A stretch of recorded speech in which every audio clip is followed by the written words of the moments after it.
Good morning everyone. আমি পৌশালী আজকে সকাল সকাল নতুন একটা ব্লগের সাথে আজকে দিনটা শুরু করছি। আজকে হচ্ছে শুক্রবারের নতুন একটা ব্লগে দিনের শুরুতে সকলকে স্বাগত জানাচ্ছি। এখন হচ্ছে বসন্তকাল, আর বসন্তকাল মানে হচ্ছে না গরম না ঠান্ডা। এই আমেজটা একটা অন্য রকম মাত্রা এনে দেয় জীবনে নতুন কিছু ভাবনা চিন্তা করতে শেখায় এবং জীবনে নতুন কিছু শুরু করতে শেখায়। তাই দেখো গাছে ফুল ধরতে শুরু করেছে এবং গাছের যে পাতাগুলো ঝরে যাচ্ছিল শীতকালে সেগুলো পর্যন্ত গজাতে শুরু করেছে। তো যাই হোক, এখানে সকাল সকাল মা জামা কাপড় কেচে শুকোতে দিয়ে দিয়েছে, ভাই ওয়াশিং মেশিনে কেচে দিয়েছিল, শুকোতে দেওয়া হয়ে গেছে। আর এখানে দেখো ধনে গাছে ধনেগুলো ধরেছিল, সেগুলো অর্ধেকের বেশি পেকে গেছে। একদিন ধনে তুলবো যখন তোমাদেরকে নিশ্চয়ই শেয়ার করব।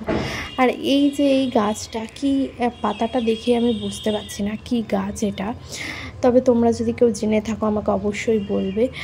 আর এখানে যে ধনেগুলো হয়েছিল সেগুলোও পেকে গেছে। আর লঙ্কা গাছে দেখো কত ফুল এসছে, প্রচুর ফুল এসছে, মানে প্রায় 5-6টা লঙ্কার ফুল এসছে, সেগুলো হবে। তো বেশ ভালো লাগে যখন নিজের হাতে লাগানো গাছগুলোতে এরকম ফুল ফলে ভরে থাকে, খুব ভালো লাগে। আর বাড়িতে একটু গাছ থাকাও ভালো। তো যাই হোক, চলো আজকের দিনে রান্না শুরু করা যাক। আজকে আমাদের একটা কথা বলবো, আমাদের মেয়েদের রান্নাঘরটাই হচ্ছে আসল ঘর, যেখানে মানে কি বলবো, সারা দিনের চিন্তা ভাবনা সমস্ত কিছু শুরুও হয় শেষও হয়। তো আজকে সিম্পল রান্না থাকবে, আলু ফুলকপির তরকারি, নিরামিষভাবে করব, আদা কাঁচা লঙ্কা জিরে দিয়ে।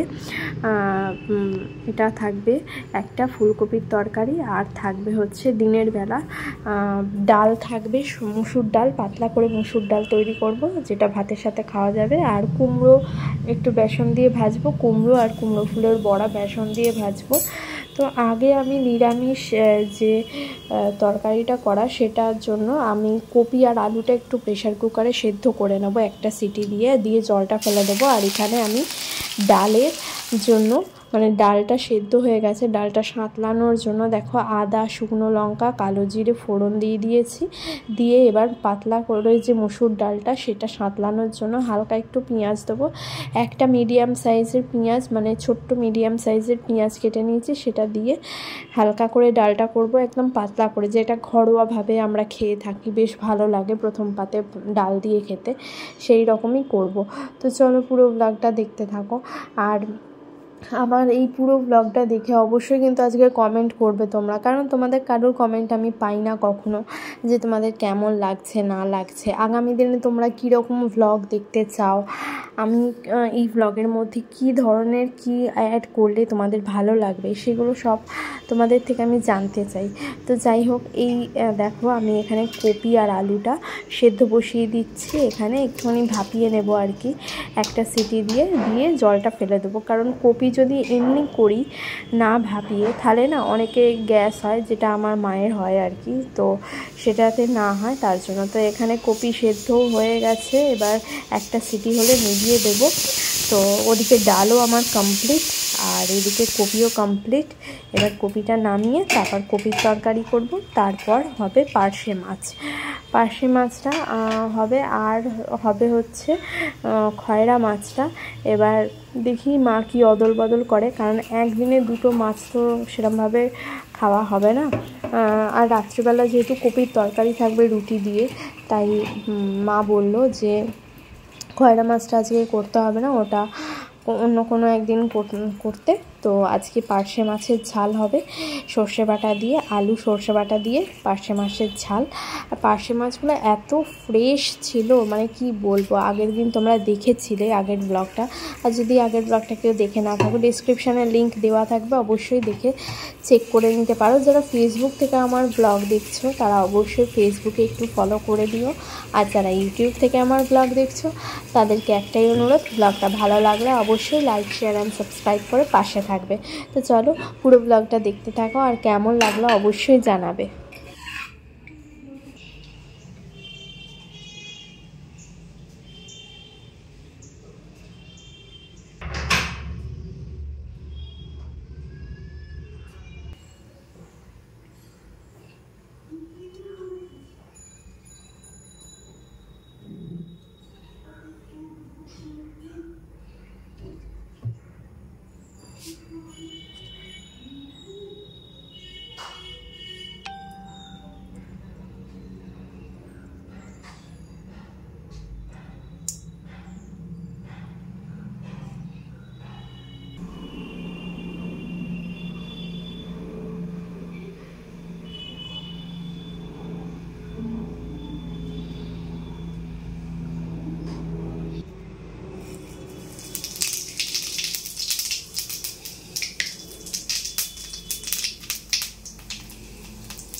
এক্ষুনি বের করে আন।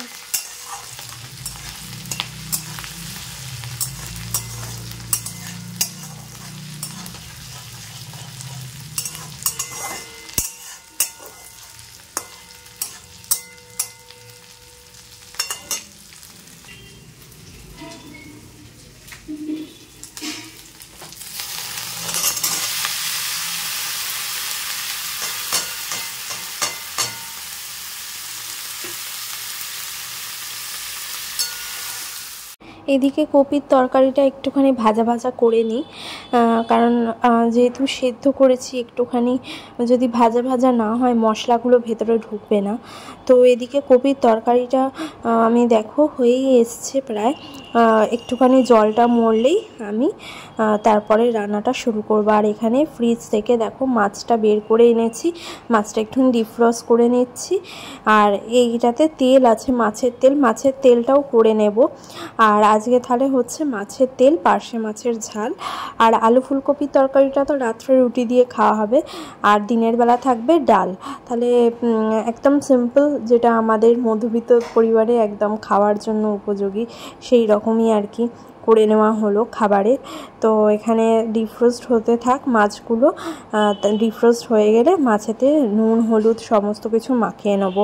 আর প্রত্যেকটা মাছই আমি আবার নতুন করে ধুয়ে একেবারে ফ্রিজে ভরবো, যেহেতু একসাথেই রেখেছিলাম পার্শে মাছ, তারপর খয়রা মাছ। এই মাছের মাথাগুলো দিয়ে একদিন পুঁই শাকের চচ্চড়ি করব, সেটাও তোমাদেরকে শেয়ার অবশ্যই করব। তো এই মাছগুলোও একটুখানি ধুয়ে নিলাম। আর খয়রা মাছগুলো দেখেছো সাইজগুলো, এগুলো মানে এত ভালো লাগে, পুরো ইলিশ মাছের মতন খেতে লাগে, কিন্তু এগুলো ইলিশ মাছ নয়।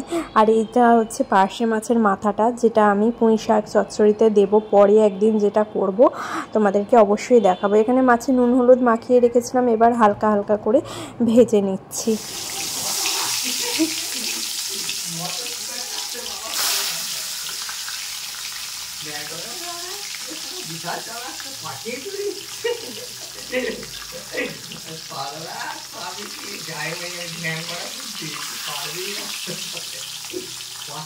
এখানে ভাই আর আমি আর কি করতে করতে আর কি মাছ ভাজা হয়ে গেল। এবারে আমি কুমড়োনিটা আর কুমড়ো ফুলটা ভেজে নেব। তো গুড ইভিনিং বন্ধুরা, ভাই নারায়ণকে শয়ন দেওয়া হয়ে গেছে, গীতা পাঠ হয়ে গেছে। আজকে নারায়ণকে সন্ধ্যাবেলা শয়নের সময় ফল দিয়েছিল ভোগে, তো সেটাই আর কি আমরা খাবো। Good morning everyone. Next day মানে স্যাটারডে একদম দুপুর থেকে ব্লগটা স্টার্ট করছি। আগের দিন মানে শুক্রবারের সমস্ত রান্না কিন্তু রয়েছে, তাই আলাদা করে আর রান্না করছি না। ওখানে মাছ অনেকগুলো আছে, পার্শে মাছ, মাছের তেলটাও রয়েছে, এখানে ডালটাও রয়েছে অল্প একটু। তো এগুলো একটুখানি গরম করে নেবো। আর আজকে আলু সেদ্ধ দিয়ে ভাতটা বসিয়ে দিচ্ছি।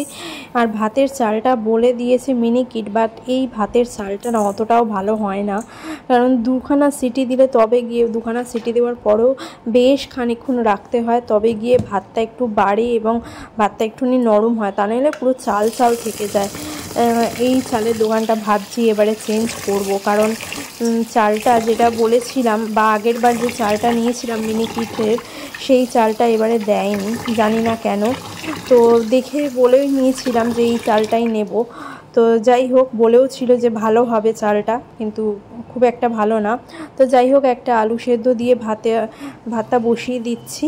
আর ওখানে মাছের কাইটা আর কি, মাছের সর্ষে বাটার ঝালটা একটুখানি ফুটিয়ে নেব, গরম করে নেব। আর আলাদা করে জল দিয়ে ফোটাবো না, কারণ অনেকটা ঝোল রয়েছে। আর মাছের তেলটা আর গরম করব না, ওটা এমনি ঠান্ডা হয়ে যাবে, রুম টেম্পারেচারে চলে আসবে। অনেকক্ষণ বের করে রেখেছি। আর ওখানে ডালটা সেদ্ধ করে নেবো, আর একবার একটুখানি ফুটিয়ে নেবো জল দিয়ে, নুন দিয়ে। আর হচ্ছে তোমার আলু ফুলকপির তরকারিটা আর একটুখানি রয়েছে, যেটাও একটুখানি ফুটিয়ে নেবো নুন আর তোমার হচ্ছে ভাজা মশলা দিয়ে, যেটা রাত্রে আবার রুটি দিয়ে খাওয়া হয়ে যাবে। কারণ 3 জনের তো অনেকটা তরকারি করা হয়ে গেছিলো, পুরো কপিটাই দিয়ে দিয়েছিলাম। এখন কপি বেশি দিন রাখলে না নষ্ট হয়ে যায়। তো যাই হোক, এখানে দেখো কপিটা বসিয়ে দিয়েছি জল দিয়ে, একটুখানি চিনি দিচ্ছি, কারণ একটুখানি মিষ্টি অ্যাড না করলে পরের দিন স্বাদটা ঠিকঠাক থাকে না। তো একটু চিনি অ্যাড করে দিচ্ছি, একটু নুন অ্যাড করছি, আর একটু ভাজা মশলা দিয়ে গরম করে দেবো। এদিকে ভাত বসিয়ে দিয়েছি, ভাত প্রায় হয়েই এসেছে। আর এখানে আজকে রান্নাটাও পুরো কমপ্লিট করে নিচ্ছি। রান্না বলতে এইগুলোই গরম করে নিলেই হয়ে যাবে, কারণ দেখো 3 জনের পরিবারে বেশি রান্না হলে আমরা ফ্রিজে রেখে দিই আর পরের দিন খাওয়া হয়। এটা সব বাড়িতেই হয়, আলাদা করে কিছু বলার নেই, তাই না? তো যাই হোক, আজকের পুরো ব্লগটা তোমাদের কেমন লাগলো না লাগলো সেটা অবশ্যই শেয়ার করো কমেন্টের মাধ্যমে, যে তোমাদের কেমন লাগলো। আগামী দিনে কীরকম ব্লগ তোমরা দেখতে চাইছো অবশ্যই জানিও, তাহলে খুব ভালো হয়। কারণ নতুন নতুন তোমাদের থেকে আইডিয়া যত পাবো তত আমি ব্লগের মধ্যে সেগুলো ইনক্লুড করলে তোমাদেরও দেখতে ভালো লাগবে, আমার নিজেরও ভালো লাগবে সেই কাজ করে। তো যাই হোক, চলো দেখতে থাকো পুরো ব্লগটা।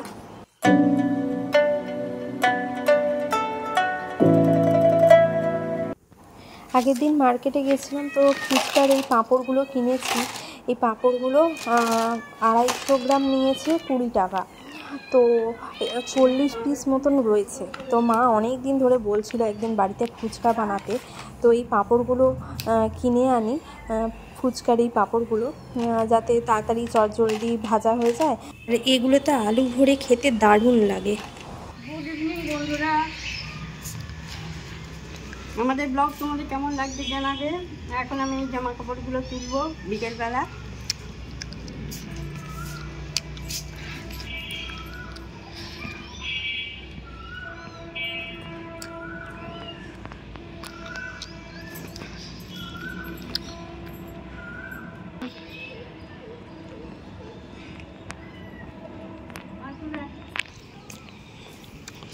আজকে বিকালটা বেশ ভালো, আবার কোকিল ডাকছে। ওই দূরে আম গাছে বেশ বকুল এসছে অনেকগুলো, ওইখানে দূরে ঘুড়ি উঠছে।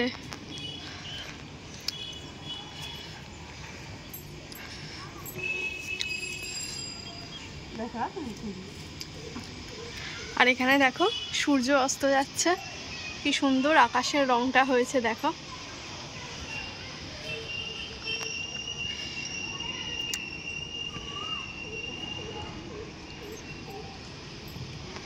এখন বসন্তকাল, বেশ সুন্দর কোকিল ডাকছে। দোলের পরেই একদম হুট করে গরম পড়ে যাবে, আর সেই গরম যে কেমন হবে বুঝতেই পারো।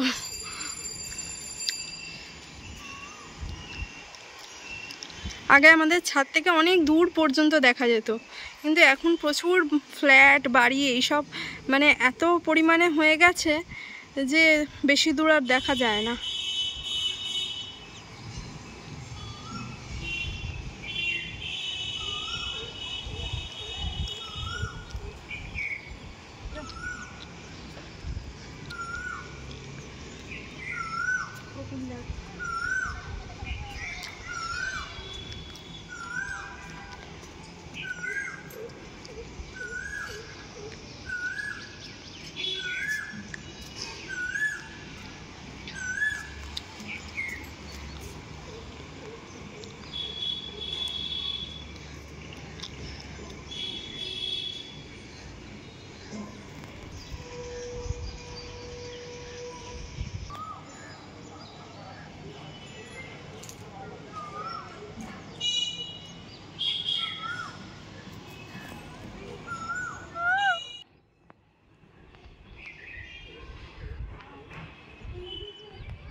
সন্ধে তো প্রায় হয়েই এলো, আমরাও এই প্রকৃতির অপরূপ রূপ সৌন্দর্য উপভোগ করছি, আর তার সাথে আমাদের এই গুপি বাঘাও উপভোগ করছে। দেখো বসে বসে কোকিলের ডাক শুনছে আর ঘুরে বেড়াচ্ছে।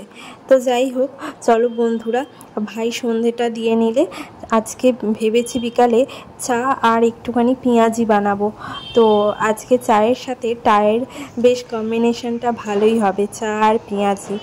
আর বাইরে বেশ ঠান্ডা গরম একটা সুন্দর আমেজ, হালকা ঠান্ডা হালকা গরম, এই সময় কিন্তু পেঁয়াজি আর চা খেতে দারুণ লাগবে। তো বাড়িতেই বেশ একটা মিডিয়াম সাইজের পেঁয়াজ নিয়েছিলাম, একটু বড় সাইজের পেঁয়াজটা ছিল, আর সেটা বেসনের সাথে মেখে তাতে দিয়েছিলাম হচ্ছে তোমার নুন, তারপর তোমার একটু কাঁচা লঙ্কা কুড়ে দিয়েছিলাম, আদা কুড়ে দিয়েছিলাম, আর যেটা দিয়েছিলাম হচ্ছে গন্ধরাজ লেবুর যে গায়ের যে ছালটা হয় সেটা একটুখানি মানে কুড়ে নিয়ে দিয়েছিলাম।